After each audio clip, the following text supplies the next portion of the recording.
지금 환율의 레벨이 1250원에서요 1370원 그 사이에서 왔다 갔다 하고 있습니다. 이게 일시적이라서 옛날에 그 레벨로 조만간 돌아갈 것이다 이렇게 기대하시는 분들이 되게 많은 것 같은데요. 저는 시장은 되게 똑똑하다고 생각하거든요. 이게 일시적인 게 아니라 어쩌면 외환 시장에서의 뉴노멀이 될 수도 있다라는 생각. 그래서 우리는 1300원이 넘는 환율이 너무 아직도 되게 익숙하지가 않지 않습니까? 환율이 지금이 비정상적이고 빨리 내려올 것 같다. 언제 내려오지? 이런 기대가 조금은 이제 점점 더 희석되어 가지 않겠는가. 그래서 환율이라는 것도 higher for longer의 구도로 좀 접어들게 되지 않을까. 그런 생각을 좀 해봅니다. 삼프로TV 시청자 여러분, 그리고 전국에서 또 지구촌 곳곳에서 저희 삼프로TV의 콘텐츠를 늘 성원해 주시고 응원해 주시는 우리 투자자 여러분, 예측이라는 건 참 틀리기 위해서 하는 것 같아요.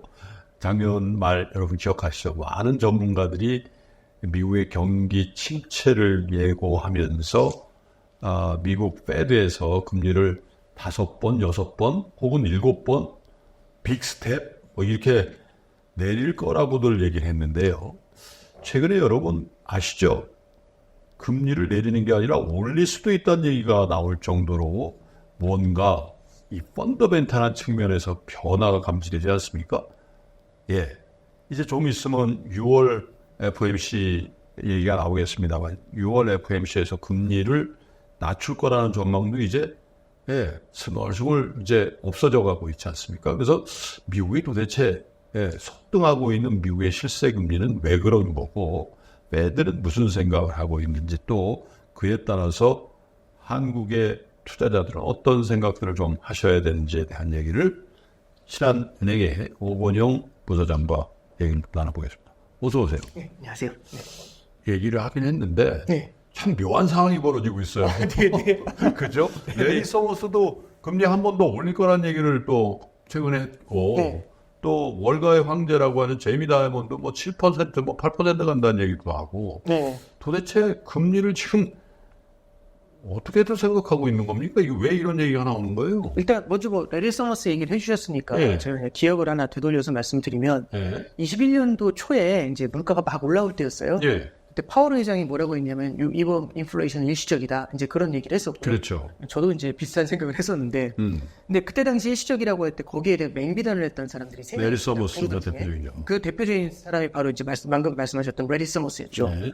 그분이 있었고, 그 다음에 더들리라는 사람이 있었어요. 더들리 있었고. 뉴욕연은 총재였던 네. 사람이 있죠. 빌 더들리라는 사람이 있었고. 네. 세 번째는 엘 에리언이라는 사람이 있었어요. 예. 요 셋이 다 구루 같은 사람들인데. 그렇죠. 이 셋이 전부 다 인플레이션 생각보다 세다. 네. 이러면서 이제 얘기를 했었거든요. 경고를 되게 많이 했거든요.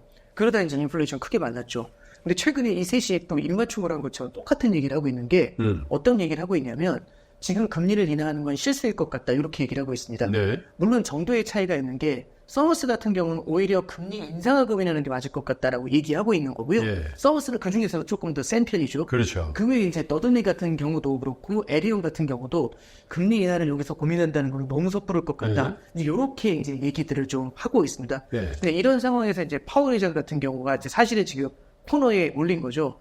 그러니까 이번 이제 말씀 나왔으니까 쭉 이어가 보면 얼마 전에 CPI를 봤지 않습니까? 네. 이번 소비자 물가지수가 되게 좀 중요했던 이유 중에 하나가 그거였던 것 같아요. 이 파월 회장이 1, 2월달 물가가 높았거든요. 예. 소비자 물가지수가 생각보다 튀었거든요. 그거 보면서 시장에 딱 이거 인플레이션 안 잡히는 거 아니야? 그래서 파월 회장이 딱 나와서 1, 2월은 원래 계절성이라는 게 있다. 이제 그런 얘기를 하고 한두 달치 보면서 우리는 우리의 통화 정책에 대해서 바꾸거나 하지 않는다. 이런 얘기를 해요. 왜 그러냐면 문제가 있는 게 작년 11월달, 12월달에 파월 의장이 11월 초 FOMC에서 이제 금리 인상은 거의 끝난 것 같다 이렇게 얘기를 했고 그렇죠. 진짜 얼마나 마음이 급하셨는지 12월달에 금리 인하를 고민해야 된다 이런 얘기를 했어요. 근데 그러자마자 자산 시장이 엄청 뛰기 시작을 했고 주춤했었던 인플레이션이 다시 고개를 들기 시작했거든요. 네. 근데 이제 그걸 보면서 인플레이션이네 이렇게 얘기하면 네. 자기 말하자마자 인플레이션 튀어올라가는 거 인정하는 셈이 되잖아요. 네. 그러니까 이제 그게 아닌 거죠. 그래서 이건 일시적이야. 사실은 그 내용은 그 단어 트랜지토리라는 단어는 이제 하도 트라우마가 있어서 안 써서 그렇지 이거 일시적인 거 이거 한두 달치 보면서 하는 거 아니야. 이거 페이크일 거야. 이런 식의 얘기를 한 겁니다. 예. 그러니까 다들 어떤 생각을 했냐면 그럴 수 있겠네. 1, 2월 달에 이제 뭐 좀 여러 가지로 계절성이 있으니까 그럴 수 있겠네. 그럼 당연히 뭘 봐야 되냐면 3월 거 소비자 물가지수를 그렇죠. 봐야죠. 3월 거는 그럼 안정돼서 나타나나? 이제 이렇게 해서 봤는데, 와, 3월도 서프라이즈인 거예요. 그러니까요. 생각보다 높게 나온 겁니다. 네. 근데 이제 여기에 대해서 이제 일부에서는 말하는 게 어떤 게 있냐면, 이번에는 저기 임대료가, 주거비가 좀 높게 나왔고, 그 다음에 뭐 자동차 보험료도 좀 높게 나오고, 이런 몇 가지가 높아서 그렇지, 전체적으로는 물가가 많이 오르지 않은 것 같아요. 이제 이렇게 또 얘기를 하는 거죠. 네. 그러니까 이제 이번에는, 맞는 얘기인데, 반론에서는 이렇게 나옵니다. 맞는 얘기인데, 당신들 말하는 것처럼 몇 가지 요소를 제외하면 대부분 다 물가가 오르고 있어요. 이제 이렇게 반대로 얘기를 하는 거죠. 그러니까 이제 그런 식으로 얘기를 해서 답이 안 나온다는 얘기입니다. 예. 제가 지난번에 한번 어떤 말씀 드렸냐면, 토플 시험 같은 거 보면은, 이게 듣기, 말하기, 쓰기, 뭐, 이런 게 있지 않습니까? 그 다음에 듣기, 말하기, 쓰기, 그 다음에 리딩이 있죠. 이렇게 네 가지가 있잖아요. 그런 생각을 해요. 이제 뭐냐면 시험 볼 때 이제 특정 점수가 있으면 예를 들어 100점 만점에 90점을 넘어야 된다. 한 85점쯤 되잖아요. 그래서 자신감이 생겨요. 와, 이제 이거 보니까 이제 리딩이랑 뭐 이제 리스닝은 원래 되니까 스피킹만 올리면 되겠네. 이렇게 생각하거든요. 그래서 스피킹을 올려요. 근데 문제는 뭐냐면 기가 막히게 리스닝이랑 라이팅이 무너져요. 그러니까 그러면 이제 뭐라고 하냐면 이제 다 됐는데 예전에 부진했었던 원래 잘했었던 리스닝이 일시적으로 불안한 거니까 이거 끌어올려야지. 근데 그거 끌어올리기가 진짜 힘들더라고요. 그렇죠. 예, 그거 꽤 오래 걸렸습니다. 시간. 맞아요. 예, 그런 경험이 있는 것처럼 이번에 인플레이션 같은 경우도 너무 쉽게 생각하고 지나가면 안 되거든요. 근데 이제 이번 3월 물가 지수가 너무 높게 나온 겁니다. 예. 그럼 파월 입장에서는 상당히 곤혹스러운 코너에 몰려 있는. 그래도 트랜스폼이라고 해가지고 전 세계 금융시장을 거의 궁지에 몰아넣은 원죄가 있는데 그렇죠. 이번에 또 잘못했다 그러면 그러니까 이제 두 번째 실수를 한 건데, 자, 그럼 이게 어떤 의미를 가지는지 몇 가지 관점에서만 좀 말씀드릴게요. 차트를 한번 잠깐 보시죠. 네. 이게 빨간색 선이 연준이 제일 많이 본다는 코어 CPI입니다. 물론 PC를 많이 보는데 CPI도 많이 보는 편이에요. 그리고 파란색 선이 우리가 만나고 있는 CPI고요. 그 다음에 까만색 선이 슈퍼코어라고 해서요. 요거는 제가 조금 이따 다시 설명을 해드리겠습니다. 자, 보시면, 그럼 파란색 선만 보시죠. 다른 거 보실 거 없이 파란색 선만 보시면은요. 요게 21년도 1월입니다. 이때 1.5%였던 인플레이션이요. 21년도 3월에 목표치였던 2%를 뛰어넘어요. 그런 다음에 쫙 올라가가지고 이게 어디까지 치솟게 되냐면은 22년도 6월 달에 정확하게 9.1까지 치솟습니다. 네. 야, 저희 40년 만에 처음. 그렇죠. 이렇게 엄청나게 올랐다가 갑자기 급전직하라는 거죠. 그런 다음에 어디까지 떨어지냐면 23년도 작년도 6월 달에 3.0%까지 내려왔습니다. 그래서 조만간 2% 간다. 그럼 조만간 2% 간다는 얘기가 나오는 거고요. 잠깐 보시면은 거의 1년 동안에 6% 정도가 내려온 거잖아요. 네. 그래서 2개월에 1%씩 내려오네? 그러면 이 추세대로만 흘러 내려오면 몇 달만 지나면 2% 오는 거지 않습니까? 그렇죠. 그래서 성급한 사람들은 작년 말에 2% 도달할 것이다. 이제 이렇게 얘기를 했었던 겁니다. 근데 이제 문제는 뭐냐면 여기서부터는 사실 라스트 1말이 되는 거죠. 뭐 4% 따지면 거의 이제 홀에 올려놓은 겁니다, 이제. 네. 이제 필드에 제대로 올려놓은 거죠. 네. 그러면 이제 홀에다 넣기만 하면 되잖아요. 근데 이게 초짜가 처음에 홀에다 넣기가 쉽지가 않죠. 쓰리빠도 나오죠. 그렇죠. 이게 무슨 일이 왔다 갔다 하지 않습니까? 그래서 보시면 왔다 갔다 여태까지 해요. 이때가 3.0이거든요. 네. 이번에 나온 게 3.5가 나왔어요. 그러니까요. 지금 이번이 4년도 3월이지 않습니까? 그러니까요. 이게 23년도 6월이고 9개월째, 예, 1년째 이러고 있습니다. 그럼 이제 이걸 우리는 뭐라고 얘기를 하냐면 네. 사실 이 마지막을 갖다가 라스트 1마일이라고 얘기를 하죠. 혹시 작년에 제가 이제 인플레이션 설명해 드릴 때 되게 많이 드렸었던 비유 중에 뭐가 있냐면 홍길동이라는 수험생에 대한 말씀 드린 적이 있어요.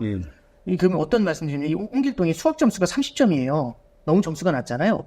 그래서 이제 미친 듯이 공부를 시킨 거죠. 90점이 돼야지 스카이를 가는데 30점부터 열심히 공부한 겁니다. 그랬더니 이 친구가 8월 모의고사를 봤더니 70점이 나온 거예요. 3월부터 딱 8월까지 한 달에 10점씩 끌어올린 겁니다. 그래서 와 지금 됐네? 근데 홍길동이 그러는 거죠. 한 달에 10점씩 올라가네요. 그럼 이제 게임 끝난 거 아니겠습니까? 이제 이렇게 얘기를 하는 거죠. 그럼 여기서 맞아 게임 끝났어 이렇게 얘기해야 되냐? 아니다. 이제부터다. 더 열심히 해야 되냐? 어느 쪽을 우리는 해야 되겠습니까? 상식적으로 30에서 70으로 올라가는 게 어려울까? 70에서 90으로 올라가는 게 어려울까? 그게 작년에 제가 드렸었던 질문. 해본 사람 다 아는데. 다 알죠. 이게 40점이니까 이게 더 힘듭니다라고 말하는 사람은 없잖아요. 네. 시험 보신 분들은 70에서 90 올라가는 게 훨씬 어렵죠. 왜냐하면 여기에는 그 유명한 킬러들이 득실을 끌거리지 않습니까? 그러니까 사실상 인플레이션도 맨 마지막에 그 끝판왕들, 임금 같은 끝판왕들이 있거든요. 얘들 잡기가 정말 쉽지가 않아요. 그러니까 예를 들어서 이번에 자동차 보험료가 많이 올라갔지 않습니까? 네. 자동차 보험료가 올라간 이유는 자동차의 가격도 올라가고 부품값도 올라갔겠지만 수리를 했을 땐 뭐가 나오냐면 고민이 나오죠. 인건비가 엄청 올랐다는데요. 특히 그 자동차 쪽에 대한 인건비가 엄청 올랐습니다. 그러면 블루 칼라들 인건비가 많이 올랐다. 그렇죠. 그러면 보험사 입장에서도 보험료를 끌어올려야 되는 요인이 생길 수가 있죠. 그렇죠. 그러니까 이게 그럼 일시적인 거냐? 그게 아니라 이건 결국에 인건비하고 연결이 돼 있는 거지. 단순히 자동차 보험료가 일시적으로 올라서 이렇게 해석할 수 있는 부분이 아니죠. 인건비는 다른 사이드에서도 올라갈 수가 있습니다. 그래서 이제 말씀드리고 싶은 건 마지막 1마일이 생각보다 끈적끈적할 수 있다라는 걸 이번에 보여준 거고요. 네. 인플레이션 중에서 보시면은 이 코어 CPI라는 건 이 CPI에서 에너지 가격하고요.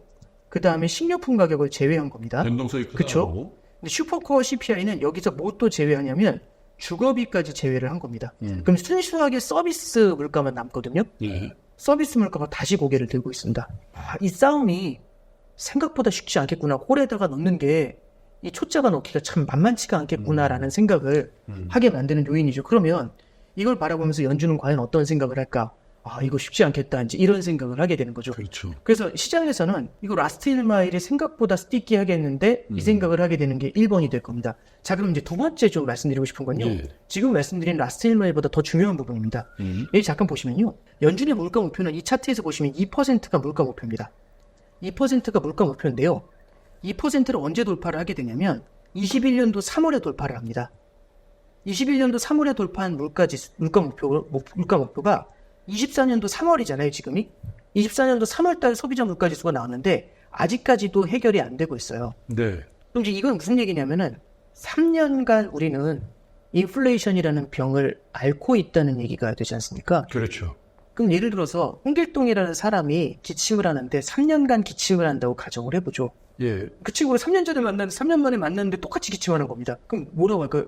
폐병 아니냐고 할 것 같지 않으세요? 그리고 고질병이라는 생각이 딱 들지 않아요? 야, 이거는 고질병인데? 이 생각이 될 거지 않습니까? 네.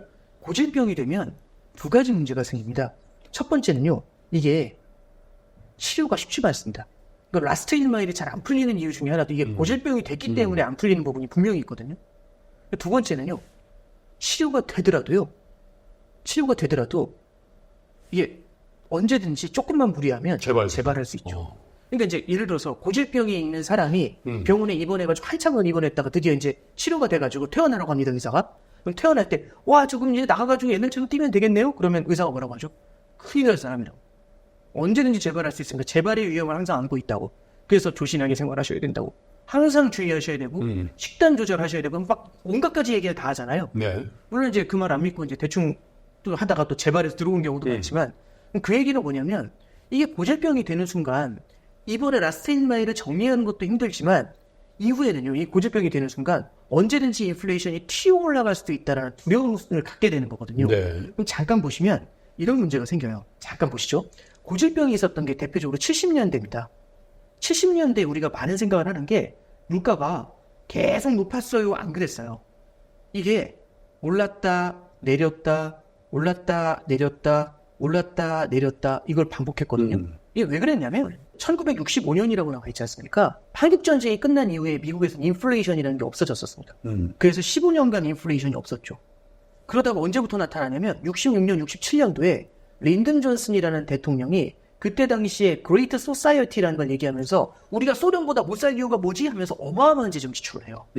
그 뒤를 받아서 나온 사람이 닉슨이라는 분인데 닉슨 대통령도 재정 지출을 같이 늘리고 여기엔 통화까지 풀어버렸어요.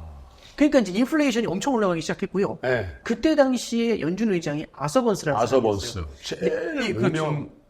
근데 이 아서번스에 대해서 오해하시는 분들이 그분은 금리를 안 올렸어. 많이 올렸어요. 올렸다가 낮췄죠. 예, 그렇죠. 그러니까 이렇게 물가가 올라갈 때 잡았어야 되거든요. 네. 근데 여기서 물가가 올라가다 꺾여 내려오지 않습니까? 여기서부터 금리를 확 잡아내려요. 네. 그럼 다시 재발을 하는 문제가 생긴 거죠. 그 뭐 대통령이 전화했다는 거 아니에요? 네, 그렇죠. 너 그따위로 하냐? 둘이 아삼육이었다면서요. 네, 그러니까 이제 이런 것들이 이슈가 되는 거죠. 그래서 이게 고질병이 돼버리면 치료가 되더라도 언제든지 재발을 할 수 있습니다.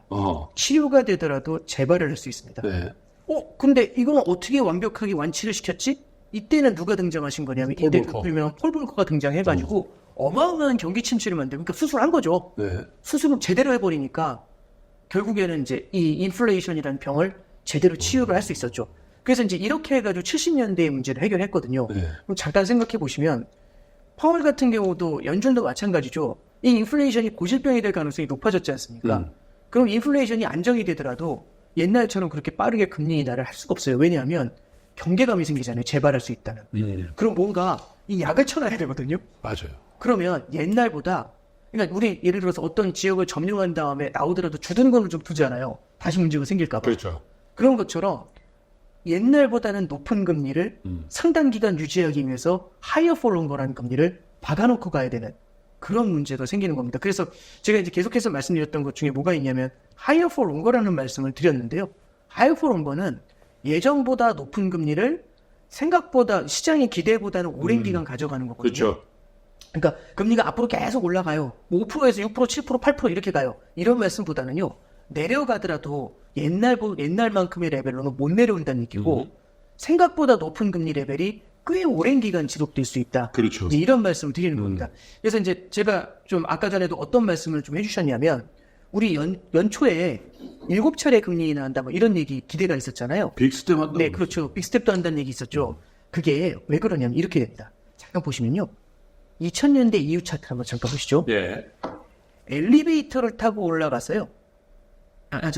에스컬레이터를 타고 올라가서 엘리베이터를 타고 내려온다고 했습니다. 그래서 무슨 얘기냐면 인상을 할 때는 천천히 인상해요. 내릴 때 확 잡아. 내릴 때는 확 내려오죠. 엘리베이터 타고. 올라갈 때는 에스컬레이터로 슬슬슬 올라 베이비 스텝이라고 했었어요. 이게. 내려올 때는 확 잡아내립니다. 그리고 올라갈 때는 또 에스컬레이터를 타고 올라갔다가 확 잡아내립니다. 자, 그러면 이번에도 올라갔지 않습니까? 내려올 때 어떻게 내려와야 되냐면 엘리베이터로 내려와야죠. 그럼 엘리베이터로 내려오려면 이 꼭대기에서부터 엘리베이터로 내려오려면 좀 빨리 내려와야 되지 않겠습니까? 그러면 이 정도는 내려와 줘야죠. 근데 솔직히 요번에 올라갈 때는 에스컬레이터가 아니라 엘리베이터 타고 올라갔어요. 이번이라는 거죠. 네. 이번에 내려올 때 엘리베이터도 완전 고속 엘리베이터 타고 내려. 그래서 제가 이제 드리고 싶은 말씀 은 그겁니다. 우리는 7차례 금리 인하에 대해서 기대를 하잖아요. 작년에 되게 많은 그 아이비들 페이퍼를 봐도 똑같은 겁니다. 과거 패턴을 보면 마지막 금리 인상 이후에 7개월이 지나면 금리를 인하하더라. 이런 얘기를 했거든요. 그럼 작년도 7월에 금리 인상을 마지막으로 했지 않습니까? 그렇죠. 그럼 올해 3월에는 금리 인하를 했었어야 되는데 일단 그거는 끝난 얘기잖아요. 그죠? 그 지금 분위기로 봐서는 6월에도 쉽지 않다면 그러니까. 1년이라는 텀이 생겨버리는 거지 않습니까? 그럼 이번엔 패턴이 어긋났네? 이제 이런 생각이 드는 거고 그런 기대는 지난 2000년 이후의 패턴을 봤었을 땐 내릴 때는 화끈하게 내린다. 빠르고 이 기대가 있었기 때문에 우리가 7번을 생각을 했었던 겁니다. 저희 큰애가 고등학생인데 이제 시험을 봐가지고 물어보는 거죠. 야 이게 뭐야 해서 딱 물어보면은 얼마나 공부했나 해서 이거 뭐야 해서 꼰대처럼 물어보면 큰아들내미가 그러더라고. 시험범위 아니에요. 딱 이렇게 하더라고요. 그 말 딱 들으면 할 말이 없지 않습니까? 미안하다. 잘못했습니다. 하고 나와야죠. 시험범위 아니에요라는 말을 우리가 참 어렸을 때도 많이 썼지 않습니까? 선생님들 들어오실 때마다 시험범위가 뭐예요? 이런 거 많이 물어봤거든요. 근데 이제 그런 선생님들 중에서 별로 안 좋아하는 선생님이 그런 선생님이죠. 처음부터 배운 데까지. 이 싫지 않습니까? 이러면. 그리고 이제 사실은 수능이라든지 아니면 고시라든지 이런 게 어려운 이유는 시험범위가 너무 넓잖아요. 범위가 사실 없는 그쵸. 거지 않습니까? 그럼 우리는 이런 거지 않습니까? 마켓을 분석을 할 때 과거를 통해서 과거의 분석을 통해서 미래를 보는 거지 않습니까? 그럼 그 과거는 몇 년씩 과거여야 될까요? 시험 범위가 몇 년일까요? 그럼 거기에 대해서 얘기를 하는 거죠. 2000년부터 2022년 요 안에서만 나와요? 이러진 않을 거지 않습니까? 그렇죠. 90년대는 안 나와요? 네. 80년대는 안 나오나요? 그렇지 않겠습니까? 90년대를 잠깐 돌아보면은요, 94년에 어마어마한 속도로 금리가 올렸거든요. 네. 그 이후에 금리를 인하할 때는 95년에 이렇게 3번을 낮췄어요. 3번을 낮출 때 0.25씩 3번 낮췄습니다. 그리고 이후에 97년 2월에는 기준금리를 인상을 해요, 되려. 98년에 3번 낮추고요. 99년에 6번 올립니다. 요 그림하고 잠깐 비교해 보시죠. 어때요? 2000년대 확 이렇게 되잖아요. 90년대에는 좀 그림이 좀 많이 다르지 않나요? 네네. 그리고 빨간색 선이 미국의 시장금리입니다. 기준금리가 이렇게 버벅거리잖아요. 시장금리도 버벅거립니다. 그런데 기준금리가 화끈하게 내려온다는 걸 보여주면요. 2000년대 시장금리는 원웨이로 내려오죠. 이러면요. 무조건 채권 사야 됩니다. 그래서 2000년대를 보셨던 분들은 무조건 금리를 내려오니까 채권을 사면 이긴다라고 생각하는 거죠. 자본 차익도 생기고 캐리일 수도 없고. 그렇죠. 우리는 그 생각을 갖고 있는 거지 않습니까? 그런데 90년대를 보면은 이런 그림이 나와요. 그럼 우리는 무슨 생각을 해야 될까? 90년대는 시험 범위가 아닙니다라고 해야 되는지 90년대가 시험범위라고 해야 되지. 오히려 그럴 수도 있겠죠. 그러니까 80년대, 70년대 이런 우리는 과거를 통해서 미래를 보지 않습니까? 그 과거를 볼 때는 조금 더 폭넓은 과거에 대해서 고민을 좀 해야 되지 않을까라는 생각을 하고요. 지금처럼 엘리베이터를 타고 올라간 것처럼 기준금리를 인상했었을 때가 94년이었던 것 같아요. 네. 이게 1년 만에 3에서 6%까지 올렸거든요. 지금은 그것보다 속도가 더 빠릅니다. 1년 만에 0에서 5.25까지 올렸으니까요. 그러니까. 엄청난 속도거든요. 엄청난 거죠. 예. 이후에 금리 인하도 지금처럼 약을 쳐놓은 게 많으면 그리고 고착화에 대한 리스크가 크지 않습니까? 그러면 생각보다 기준금리 인하의 속도가 빠르지 않을 수 있을 것 같습니다. 요게 이제 하나고 그러면 기준금리 인하를 많이 못한다는 건 맞는데 언제쯤 기준금리 인하를 해야 될까? 이제 그 생각이 이제 들 수가 있거든요. 이번 걸 보면서 되게 고민이 많아질 것 같아요. 이제 어떤 말씀 좀 드리고 싶냐면 네. 지금 이게 2013년부터 19년도까지 미국의 기준금리하고 미국 10년 국채금리를 섞어놓은 거예요. 예. 같이 이제 해놓은 건데 제가 정확하게 말씀드리면 2016년도 롯데를 정확하게 좀 설명을 해드릴게요. 조금 시간이 걸리더라도 2015년도 12월 달에 드디어 연준이 기준금리 인상에 돌입합니다. 이게 워낙 2014년부터 인상한다고 했다가 계속 질질 끌다가 2015년 12월에 인상이 시작됐거든요. 네. 근데 이때 시장의 분위기가 어땠냐면 연준이라는 사람은 처음에 금리 인상을 할 때 뜸을 들여서 그렇지 인상을 시작하면 불도저처럼 밀고 간다 이런 인식이 있었어요. 우리 이제 이런 분들 있지 않습니까? 20년 전에 봤던 분인데 신입사원 때 봤을 때 어마어마한 불도저 같은 사람이거든요. 근데 그 사람이 20년 만에 다시 만난 겁니다. 그러면 무섭잖아요. 옛날처럼 하실 것 같아서. 근데 가끔 그런 생각하지 않죠. 옛날에 그분이 아닌데? 네, 무슨 말씀이냐면 2015년 12월에 기준금리 인상 처음 시작했을 때 시장에서 그러면서 이제 연준이 예고한 게 16년에 4번 인상, 17년에 4번 인상, 18년에 3번 인상 이걸 예고를 해요. 시장이 깜짝 놀랐죠. 그래서 16년도 1, 2월에 중국 시장이 무너지기 시작합니다. 그래서 이제 그때부터 막 금융시장이 흔들리니까 이거 끝장난다. 네. 이런 얘기 했었고 야, 이렇게 되면 우리나라 금리도 올라야 되니까 부동산도 끝날 수밖에 없다. 막 이런 얘기들이 되게 횡행했었던 것 같아요. 진짜 분위기 흉흉했거든요. 맞아요. 근데 16년에 그래서 정도표에서 4번을 찍어놨었습니다.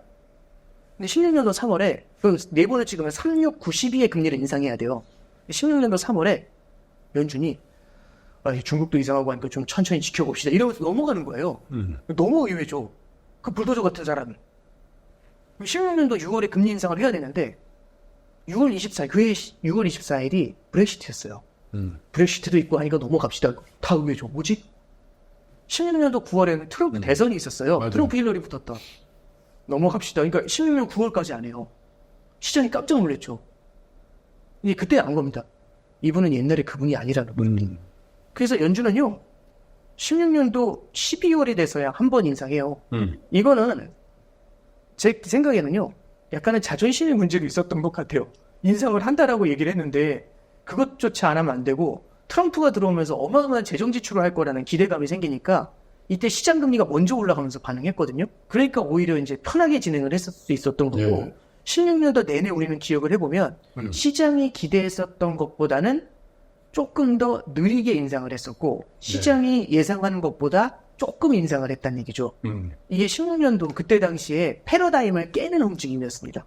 그래서 그걸 시장이 느끼자마자 17년도에는 어마어마한 불마켓이 나왔었죠. 그럼 지금 그걸 갖다가 왜 금리 인상할 때는 왜 얘기하냐? 지금의 금리 인하를 가져와 본 거죠. 이분은요 내리면 화끈하게 푸세요. 근데요 예전에 그분이 아닐 수 있는 아닌 것 겁니다. 같아요. 예. 그래서 7번을 푸실 거라고 다 생각하면서 이러고 있었거든요. 연준이라는 사람의 이 떡보따리에는 떡바구니에는 0.25씩해서 5.25부터 5.5면은 몇 개죠 이게? 떡이? 한 22개 정도 있는 거잖아요. 이 떡바구니에 22개의 떡을 막 던질 수가 있는 거예요 얼마든지. 3개씩도 던질 수 있고 75bp 나오면 그러면 그 어마어마한 떡바구니가 있는데 저기서 얼마나 많이 쏟아줄까 이러는데 안 주고 있는 거죠. 그래서 처음에 빨리 주겠지 했는데 이걸 또 안 주고 있는 겁니다. 왜냐하면 버릇이 나빠질까 봐. 그 버릇이라는 건 인플레이션이 재발할까 봐라는 얘기하고 동의어가 되는 거지 않습니까? 그래서 이제 저는 이제 뷰를 말씀드릴 때 시장이 기대하는 것보다는 늦게 시장이 원하는 것보다는 적게 금리 인하를 할 것 같다라는 말씀드렸는데 저는 2016년도의 흐름을 우리가 한번 샘플로 좀 볼 필요가 있지 않나. 그래서 예. 시장에서 기대하는 것보다는 적게 간다라고 하면 연내 한두 차례 정도로 기준금리 인하가 줄어들 가능성이 좀 높지 않나 예, 그렇게 일단은 좀 생각을 합니다. 안 내리거나 올리는 건 너무 과격해 보이지만 네, 네. 그 횟수와 시기는 상당히 줄거나 뒤로 밀릴 수 있다. 자, 여기서 시나리오가 하나 나올 수 있죠. 예상하지 못했던 시나리오인데 금리가 더 올라가는데 시장이 더 좋아하는 겁니다. 왜냐하면 지금 미국의 가계자산이 늘어나 있잖아요. 네. 그 가계자산이 늘어나 있는 상태에서는요. 뭐 MMF도 많지 않습니까? 금리가 올라간다는 얘기는 캐시를 갖다 엄청나게 쏟아주는 겁니다. 그렇죠. 그럼 자산이 있는 사람들 입장에서는 금리가 올라갔을 때 캐시가 들어오는 거잖아요. 땡큐죠. 그럼 그 캐시를 갖고서 자산을 산다든지 다른 걸 할 수 있고 얼마 전 기사를 보면은 빅테크가 어마어마한 그 현금 자산을 갖고 있다고 하잖아요. 거기서 들어오는 캐시플로우도 확보를 할 수가 있겠죠. 예. 무이용으로 5%가 넘게 보니까요. 그렇죠. 근데 이제 반대편에서는 아니 그래도 자산이 있는 사람은 그렇지만 자산이 없는 사람들은 힘들잖아. 그 사람들한테 지금 재정 지출 나가지 않습니까? 학자금 지출 탕감한다고. 이게 지금 미국에서 나타나는 패턴이요. 금리가 이렇게 높은데 왜 이렇게 잘 버티지? 통화 사이드에서는 긴축을 하고 있지만 네. 재정 사이드에서는 재정 지출을 많이 풀어주고 있어요. 예. 이게 뭐하고 비슷하냐면 이제 어떤 방에 이제 감기 걸린 애가 있어서 온돌방에 넣어준 다음에 뜨거운 데서 땀을 확 흘리면 너 하루만 있으면 감기 낫는다 이제 이런 거죠. 근데 애가 뜨거운 온돌방에 들어와 있으면 못 견디잖아요. 근데 보니까 에어컨이 있는 거예요. 그래서 에어컨 튼 거죠. 그럼 뜨거운 온돌방에 에어컨 트니까 얼마나 좋겠습니까? 밑은 따뜻하고 위는 시원하고. 그러면은 처음에는 엄청 힘들 줄 알고 긴장을 했는데 땀도 안 나고 시원하게 있는 거지 않습니까? 그럼 고생받을 줄 알았더니 전혀 아니네? 근데 문제는 뭐죠? 감기가 안 나요. 그 얘기는 뭐냐면 아직 인플레이션이 안 났지 않습니까? 이렇게 패턴을 가져가면. 그럼 어떻게 해야 되냐면 온돌방에 넣어야 되겠죠. 결국에는 에어컨을 꺼야 되지 않겠습니까? 근데 이제 재정 사이드에서는 계속 뒤에서 돈을 풀어주고 있잖아요. 그리고 연준도 파월 회장도 이제 결국에는 그 욕심인 것 같아요. 2년 전에 파월하고 지금의 파월의 연준이 다른 가장 큰 핵심은요. 2년 전에 뭐라고 했냐면 성장이 무너지더라도 물가를 잡겠습니다. 이렇게 얘기를 했거든요. 왜냐하면 물가를 잡기 위해서는 성장이 무너지는 게 필연이다라고 생각한 것 같아요. 네. 근데 작년에 보니까 와 이게 성장이 안 무너지는데 물가가 안정이 되고 있는 거예요. 대박. 이거 좀만 더 되면 되겠네? 라고 생각하면 연준 역사에 없습니다. 연준 역사에 없는 기록이 나오는 거죠. 성장을 무너뜨리지 않으면서 물가를 잡은 이제 경제학 이론을 다 뒤집어 엎는 어마어마한 기록을 세울 수 있는 거죠. 네. 영웅이 되는 겁니다. 이런 생각이 들 수밖에 없겠죠. 그래서 이대로 갑시다. 이렇게 하면서 성장을 안 무너뜨리려고 지금은 성장 쪽 케어를 하고 있잖아요. 그럼 시장이 알아요. 와, 그러면 성장이 무너지는 걸 역시 원치 않네. 작년에만 해도 성장 무너뜨릴 것처럼 얘기하는데 결국엔 아니네. 네. 이 생각이 들거든요. 그러면 지금 금리가 높아도 결국에는 조금만 힘들어하면 풀어주겠네. 그러면 굉장히 엄격한 조건을 주고 있어도 예. 거기서 얘기하는 거죠. 괜찮아, 좀만 참으면 다 해결돼. 이렇게 얘기하면 그 엄격한 조건이 주는 효과가 그렇죠. 그러니까 저는 개인적으로 작년 11월, 12월에 파월 회장이 너무 쉽게 금리 인하를 갖다가 암시를 한 건 지금의 5.25에서 5.5란 이 금리의 효과가 많이 희석되는 영향을 준 게 아닌가. 그러니까요. 스스로 자충수를 둔 게 아닌가 이제 그런 생각을 좀 해보게 됩니다. 제가 보기에는 파월의 심사위는 약간 비주류로서의 핸디캡이 있는 것 같아요. 유태인도 아니지, 경제학자도 아니지. 예. 그러니까 주류, 예를 들면 뭐 아까 얘기한 그 누구죠, 레리 서머스 이런 사람이 쭉 얘기하면 네네. 성적 확 받는 거야. 내가 또 뭐 잘못한 거 아니야? 왜냐면 거기 완전히 네. 유태인의 완전 정통 그거잖아요. 네네네. 어? 네네. 그러니까 내가 이렇게 미국 출장을 가거나 이렇게 해서 시니어 레벨을 만나보면은 약간 그런 컨센서스 있는 것 같아요. 네? 그런 거예요. 예. 예. 예를 들면 하워드 막스나 이런 사람들하고 대화를 해보면 절대 금리가 쉽게 안 빠진다고 얘기를 했거든요. 네네. 또 그런 사람들이 통화하는 게 대부분 주류들이잖아. 네. 유태인이거나 아니면 뭐 엄청나게 큰 자산을 갖고 있거나 아니면 경제학자거나. 제롬 파월은 현직 연준 의장임에도 불구하고 이들하고 별로 안 친한 것 같아. 약간 그런 비주류로서 네. 야, 우리 아서번스가 안 되고 폴 볼커가 되려는 욕심을 있는 거예요. 또. 예. 그래서 자꾸 미스가 나오는 것 같아요. 근데 이게 결국에는 폴 볼커를 지향을 하지만 성장을 무너뜨리지 않은 폴 볼커가 되고 싶은 거죠. 그렇죠. 그러니까 이제 폴 볼커도 근데 뭐 20% 번쩍 차고 다녔다는 거 아니에요. 어? 너 죽인다고 그래가지고. 네네. 그런 정도의 강심장도 아닌 것 같아요.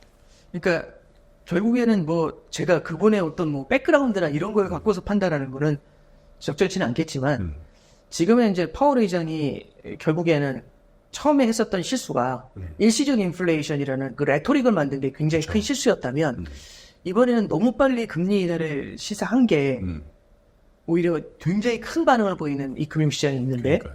그게 오히려 또 한 번의 실수를 낳을 수 있는 거 아니겠나? 그게 이제 하이어 for 롱거하고 좀 연결되지 않겠나 이제 그런 생각을 본인은 이제 뭐 어차피 한 2년 남은 임기 잘 마무리하고 싶겠지. 트럼프가 되든 바이든이 되든 더 시키지는 않을 거 아니에요. 그럴 것 같습니다. 네? 네네. 그래서 우리 둘이서 열심히 해가지고 네네. 동안두고 인터뷰 한번. 옛날에 무슨 생각했던가요? 예. 현직에서 아닐 그렇죠. 거니까. 네. 자, 그런데 네. 지금 환율이 난리 났어요. 네. 환율이 이거 뭐 특히 원달러 환율 이거 네. 달러 환율 이거 그냥 상당히 그냥 뚫리는 느낌? 야, 예. 그죠? 예, 예. 어떻게 봐야 돼? 결국엔 이제 환율이 올라가는 이유에 대해서 이제 한번 잠깐 생각을 네. 해보면 요즘은 금리 질문 별로 안 하시고요.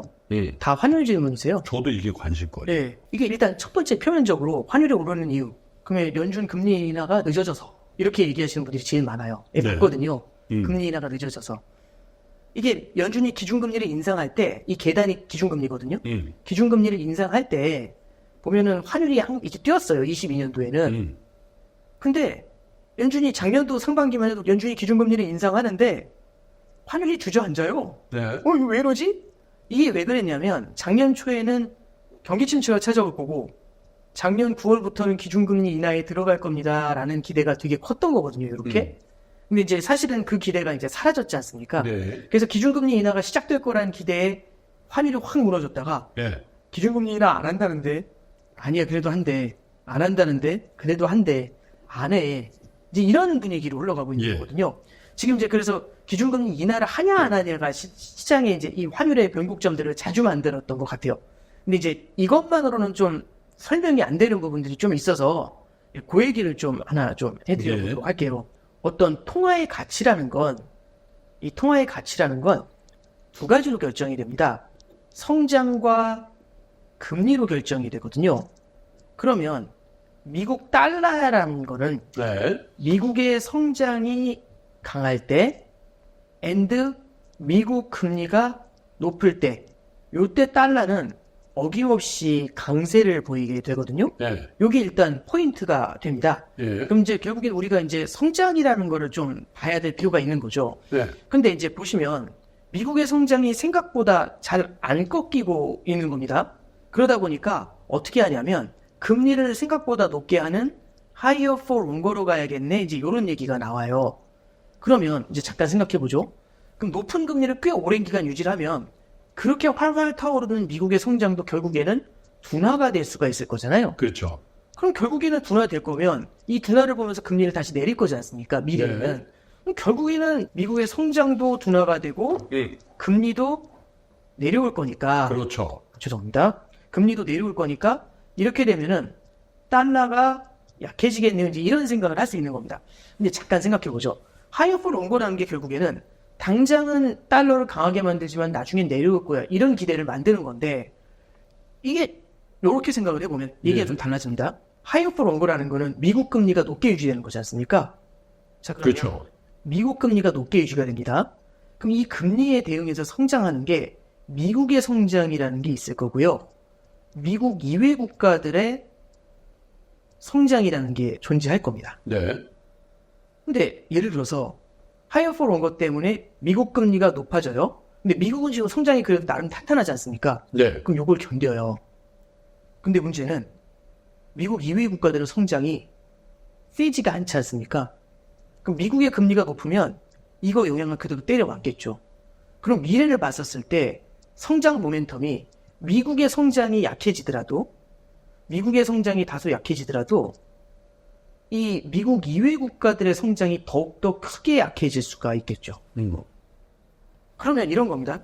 미국의 성장이 약해지면 우리는 달러가 약세로 간다 이렇게 생각을 하지만 미국의 성장이 자 한번 잠깐 보시면 미국의 성장이 요만큼 약해지는데 미국 이외 국가들의 성장이 이렇게 크게 약해지면 달러 강세죠. 달러가 강세로 가게 네. 되겠죠. 되려. 그럼 이제 이런 질문인 거죠. higher for longer가 오랫동안 유지가 되면 예. 미국이 힘들까? 미국 이외의 국가들이 힘들까? 이 질문을 던져보는 겁니다. 그럼 저는 미국 미국 이외의 국가들이 더 힘들지 않을까요? 네. 그러면 미래에도 미국의 성장이 설마 꺾이더라도 설령 네. 달러가 쉽게 약세로 가기가 네.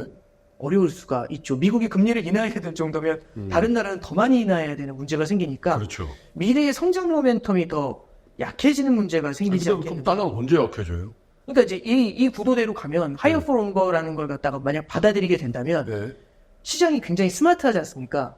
그럼 하이어 포 롱거를 저 같은 사람도 어느 정도 예상을 하고 있으면 네. 시장도 그거를 대비하고 있을 거거든요. 그러면 하이어 포 롱거에서는 어떤 게 좋을까라고 생각을 할 거지 않습니까?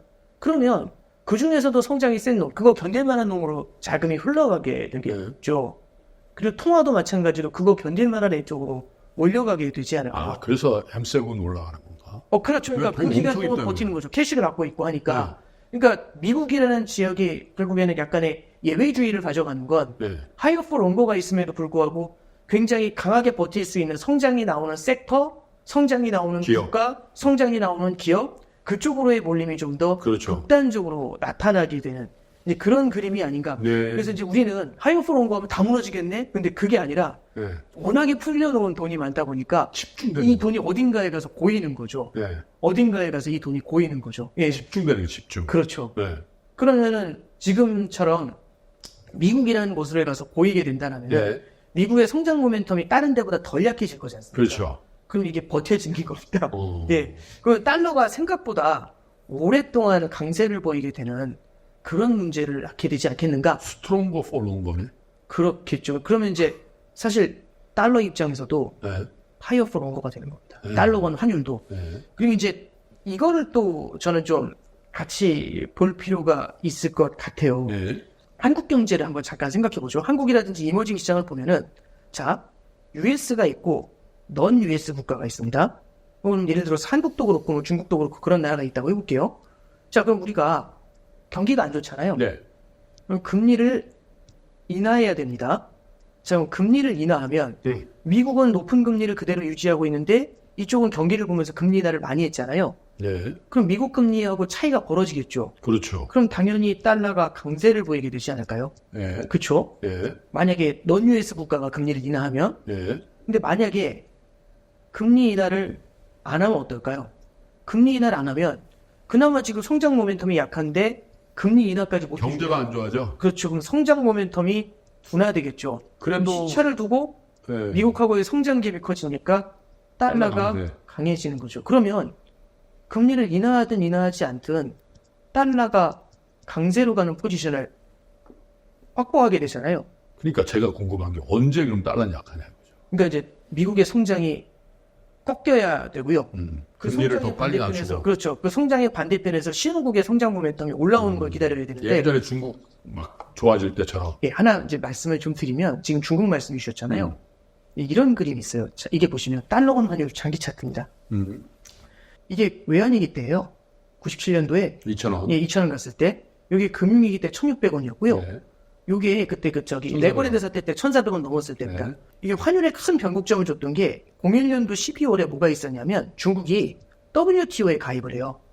WTO에 가입을 하면서 전 세계 시장으로 수출을 하기 시작을 합니다. 네. 그럼 우리는 그 전 세계 시장으로 수출을 할 때 중국이 기술이 없기 때문에 중간재를 우리가 중국에 수출했다고요. 그래서 중국에서 어마어마한 달러를 벌어들였습니다. 그러면 이때의 구조는 뭐냐면 한국 입장에서는 대미 수출도 있었지만 대중 수출도 되게 강했거든요. 그렇죠.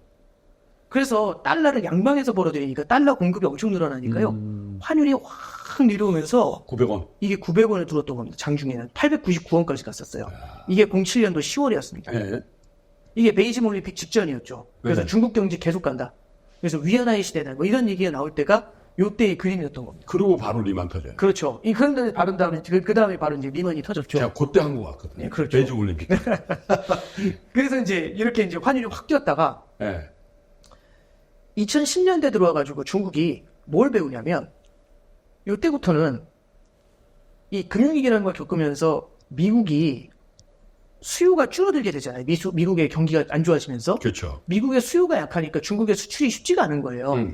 그래서 초반에는 내수로 성장하려고 노력을 했다가 내수로 성장하면은 중국이 위안화 강세를 가져가면 돼요. 그리고 우리나라가 중국에 수출을 할 수가 있거든요. 예. 그래서 중국하고 미국의 수출이 둘 다 가능했던 시기였습니다, 이때. 근데 뭐가 생기냐면 15년도에 중국이 위기를 한번 겪으면서 네. 내수 전환으로서의 속도를 줄이기 시작을 해요. 그리고 최근에 보면 무역 전쟁이랑 기술 분쟁 겪으면서 중국 수출이 줄어들게 되죠. 중국으로의 수출. 그렇죠. 중국으로의 수출이 줄어들게 되죠. 그러면 사드도 있었어요. 그렇죠. 네. 그럼 우리나라가 미국에 대한 수출 의존도가 높아집니다. 높아졌죠, 최근에. 잠깐 볼게요. 옛날에는 미국 경기가 둔화돼요. 우리나라 입장에서는 중국 수출이 크잖아요. 그럼 미국 경기가 둔화되더라도 중국 수출하면서 성장의 모멘텀을 유지할 수 있었죠. 그럼 미국의 성장이 둔화돼도 중국의 성장이 중국 수출이 있으니까 우리나라 성장이 유지가 되고 원화 강세. 원화 강세가 세게 나오죠. 네. 이렇게 아름답게 나오지 않습니까? 네. 근데 이제는 미국 의존도가 높아지니까 그러면 미국 경제가 둔화되면 우리나라 수출은 더 안 좋아지죠. 더 안 좋아질 수가 있죠. 원화 약세네. 그렇죠. 그러면 원화 약세가 생각보다 쉽게 안 풀린다는 얘기죠. 그래서 잠깐 이 차트 잠깐만 보시죠. 이 차트를 보시면요. 제가 이제 어떤 생각을 갖고 있었냐면 예. 저는 이제 2004년부터 마켓을 봤어요. 이때부터. 예. 이때부터 마켓 본 사람들은요. 환율은 내려가는 줄 알아요. 왜냐면 세 자릿수가 익숙했거든요. 그래서 원달러 환율이 세 자리를 가더라도 주가는 네 자리를 넘는다. 이런 생각들이 되게 강했던 거예요. 환율 내려가는 게 좋은 거고 원하는 강세다. 그렇죠. 원래 강세 통화다. 그래서인지 잠깐 금융위기 때 올라갔다가 확 내려오는데 요때쯤에 무슨 생각을 했냐면 아 이거 금방 세 자리 가겠네? 그렇게 생각했는데요. 2010년대에는요. 원달러 환율이 세 자리로 내려와 본 적이 단 한 번도 없어요. 예. 이게 14년도 7월이거든요. 14년도 7월에 1,000원까지 딱 찍고서 감아 올리더라고요. 환율이. 예. 이 말씀 드리는 건 저는 900원의 환율에 세 자리에 익숙했던 사람인데요. 그 다음에 10년간 네 자리밖에 본 적이 없습니다. 그래서 이제는 세 자리를 기대하지 않아요. 세 자리가 아니라 1,100원까지만 가도 그렇죠. 할배입니다. 그러면 지금. 말씀드리고 싶은 건 성장 모멘텀이라는 게 higher for longer라는 게 들어갔다는 거고 미국의 성장 모멘텀 대미 수출에 대한 의존도가 높아졌잖아요. 그렇죠. 그럼 미국의 성장이 둔화되면 우리나라의 성장 모멘텀이 더 많이 깨질 수 있다는 얘기를 해드렸지 않습니까? 예. 이 두 가지가 겹친다는 얘기는 환율 자체의 레벨도 옛날보다 올라갈 수 있겠죠. 그러면 이 차트를 다시 한번 잠깐 보시죠. 연준이 이렇게 해서 연준이 금리 인하를 한다 안 한다 자꾸 맘 바꿔가지고 환율이 이렇게 움직여요 라고 할 수도 있지만 이 전만 해도요. 22년 이전만 해도 원달러 환율이 1000에서 1200원 사이에서 왔다 갔다 했다고요. 그게 레인지였죠. 그렇죠. 그런데 이후에는 크게 한번 튄 다음에는 지금 환율의 레벨이 1250원에서요. 1,450원? 그렇죠. 1370원? 그 사이에서 왔다 갔다 하고 있습니다. 그래서 이게 환율이 이렇게 전체적으로 또 올라온 게 이게 일시적인 것이고 옛날의 그 레벨로 조만간 돌아갈 것이다. 이렇게 기대하시는 분들이 되게 많은 것 같은데요. 저는 시장은 되게 똑똑하다고 생각하거든요. 이게 일시적인 게 아니라 어쩌면 외환시장에서의 뉴노멀이 될 수도 있다라는 생각. 그래서 우리는 1,300원이 넘는 환율이 너무 아직도 되게 익숙하지가 않지 않습니까? 환율이 지금이 비정상적이고 빨리 내려올 것 같다. 언제 내려오지? 이런 기대가 조금은 이제 점점 더 희석되어 가지 않겠는가. 그래서 환율이라는 것도 higher for longer의 구도로 좀 접어들게 되지 않을까. 그런 생각을 좀 해보게 됩니다. 네. 섣불리 1,000원이었던 일대 1,000원이었던 그 시절을 자꾸 회고하고 네네. 1,350원 이게 말이 돼? 네. 이렇게 생각하는 거를 빨리 내가 볼 때는 수정을 했으면 네네. 좋은 판단들을 했을 수 있었을 것 같아요. 관성이죠. 관성이 옛날에 그 모습이 이어질 거라는 관성이 되게 컸던 거죠. 이제 그래서 지금 방금 전에 말씀드린 거는 결국에는 성장의 모멘텀과 금리의 모멘텀이란 이 두 가지를 가지고 이제 환율을 좀 말씀드렸잖아요. 여기 이제 조금 더 첨언을 좀 드리면 네. 일본 엔화가 생각보다 강세로 전환이 잘 안 되고 안 있습니다. 되죠. 네, 이게 금리를 올렸는데도. 네 여러 가지 이슈가 있을 텐데요. 지금 일본에 대해서 얘기하는 게 시장이 바라보는 시각 중에 되게 외국 투자자들이 바라보는 것 중에 불안해하는 건 네. 일본의 재정이 되게 불안하다고 생각하는 것 같아요. 왜냐하면 국가부채가 많잖아요. 일본의 금리가 올라갔었을 때 이 국가부채에 대한 이자 부담이 되게 심각하게 느껴질 수가 있을 것 같아요. 예. 그래서 외국계 투자자들이 그런 걸 굉장히 많이 질문을 해서인지 구로다 총재가 얼마 전에 이제 나와가지고 오랜만에 지금 우에다 총재 전에 구로다 총재였잖아요. 미국에서 이제 어떤 비공식 간담회가 있었는데 거기서 나온 얘기가 이제 엔화 환율에 대해서 얘기를 했죠. 예. 지금 이게 엔화가 강세로 가야 되는데 강세로 가지 않는다. 그러면서 이제 그때 어떤 얘기를 하냐면 지금 이 금리가 올라서 일본의 재정이 부담이 커질 수 있다라는 그런 우려가 있는데 그거는 당장 나타나는 게 아니라 시차를 두고 천천히 나타날 것 같아요. 이런 얘기를 굳이 했거든요. 시장은 이제 그런 생각을 하는 거죠. 일본은 금리를 절대 빨리 올릴 수 없다. 왜? 재정의 부담이 굉장히 크니까. 이 생각을 불식시키지 않으면 쉽게 엔화가 강세로 전환되기가 쉽지가 않은 거죠. 그래서 이제 그 생각을 갖다 막기 위해서 오에다 총재도 이제 굉장히 많은 말을 했었던 거고. 그래서 요번에 보면은 4월 10일 날 미일 정상회담이 있었거든요. 거기서 많이 나왔던 얘기가 미국의 국방 미션을 갖다가 일본도 상당 부분 돕겠다라는 얘기를 해요. 그래서 필리핀 쪽에 중국하고의 방어선을 중국을 고립시키는 방어선에 일본도 상당한 노력을 기울이겠다. 실질적으로 그런 얘기를 같이 하거든요. 거기서 이제 기자 총리가 이제 무슨 얘기를 하냐면 그 미일 정상회담 넘어가기 전에 예. 지금 엔화가 너무 약세되고 골치 아프지만 한번 G7에서 얘기해보겠다라고 얘기를 해요. G7은 6월 달에 회담이 있거든요. G7 회담보다는요, G7 중에서도 얘기하고 싶은 거는 미국하고 얘기를 되게 많이 하고 싶을 겁니다. 그래서 아마 미국하고 엔화 환율에 대한 얘기를 조금 많이 진행을 하지 않을까 생각을 하고요. 환율 뭐예요? 환율을 조금 올려달라? 아직 올린다기보다는 아니 그러니까 엔화 강세로? 그렇죠. 엔화 강세인데 엔화 강세로 확전하는 것보다는 안정적인 수준으로 유지하는 걸 갖다가 미국하고 어느 정도 협의를 할 것 같아요. 왜 그러냐면 일본은 엔화 강세가 무서워요. 그렇죠. 엔화 강세로 갔을 때는 수출이 부담이 되게 커질 수 있거든요. 그나마 성장 끌어올렸는데 수출이 깨질 수 있어서. 근데 엔화 약세는 지금 임계점이라서 여기서 더 약세를 용인하면 인플레이션이 생각보다 오래 갈 것 같아요. 네. 그러면 양방이 막혀 있지 않습니까? 제일 어려운 게 이런 것 같아요. 이게 비닐봉지가 있지 않습니까? 비닐봉지가 위로 올라가게 하는 거나 밑으로 내려가게 하는 거나 치고 하면은 가능하잖아요. 예. 근데 어려운 건 요 손에 가만히 남아있게 하는 건 진짜 어렵습니다. 그렇죠. 계속 쳐있죠. 맞아요. 일본은 엔화가 안정되는 걸 원하는 것 같아요. 근데 엔화의 안정을 위해서는 결국엔 금리를 조절하지 않으면 미국이 하이어 for 롱거를 가져가는 사이에 금리를 조정하지 않으면 엔화 안정이 쉽지가 않거든요. 근데 이제 거기에 대해서 이제 미국하고 어떤 모종의 얘기를 좀 하게 되지 않을까. 그러면 강세로 전환이 되더라도 그 속도가 되게 천천히 나타날 것 같습니다. 그러면 엔화 약세가 조금 더 이어질 수 있다라고 가정을 하잖아요. 지금의 분위기가. 그럼 원달러 환율도 생각보다 쉽게 내려오기가 어려울 수 있죠. 그래서 지금까지 이제 좀 이제 중국 얘기를 더 해드리고 싶지만 이건 나중에 제가 다음번에 한번 출연했을 때 중국은 얘기가 좀 길어서 그래. 그건 나중에 한번 좀 전해드리도록 하겠습니다. 자, 여러분, 신한은행의 오건영 부소장을 모시고 요즘 미국 금리가 도대체 저렇게 고공행진하면서 그러면서 여러분들이 그렇게 기대했던 미국 주식이 힘도 좀 빠지고 있잖아요. 그 근본적인 이유들에서 왜 공부를 좀 해봤고 그 다음에 이 원달러 이게 사실 요즘 금리 주식 주가보다도요 원달러 환율에 대한 혹은 글로벌 달러 강세에 대한 그 의문이 굉장히 많이 생겼는데 본질적으로 이게 원인이 뭐고 앞으로 어떻게 될 것 같다라는 시사점까지는 공부를 해봤는데 저는 사실 오건영 부장에게 최근 들어서 에브리띵 랠리라고 그러면서 네네. 이게 금도 올라가고 있어요. 예, 그죠? 네. 안전자산이 금도 올라가고 뭐 지금 조금 그렇습니다만 비트코인도 뭐 오르고 뭐 예. M7도 올라가. 예. 이게 진짜 에브리띵 랠리인데 네. 이 금은 왜 그런 거고 또 최근 들어서 중국에 대해서도 네. 약간 뷰가 조금 바뀌는 사람들도 있더라고요. 예.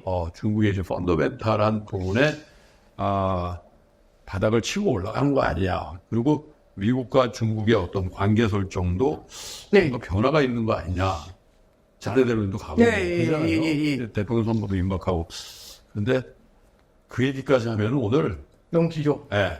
제가 갑자기 자신이 없는데. 그죠? 예, 제가 간단하게만 말씀을 좀 드리면, 옐런 재무장관이 중국을 방문했잖아요. 네. 저는 굉장히 시대점이 크다고 생각을 합니다. 예. 그리고 월스트리트 저널에서 3월 달에 나왔던 기사 중에 예. 2차 차이나 쇼크에 대한 얘기가 있어요. 2차 차이나 쇼크. 예, 그 굉장히 이제 시사점이 많은 편인데, 아까 환율을 설명할 때 제가 일본을 말씀드렸지만 중국을 뺐거든요. 예. 너무 길어서 뺐는데요.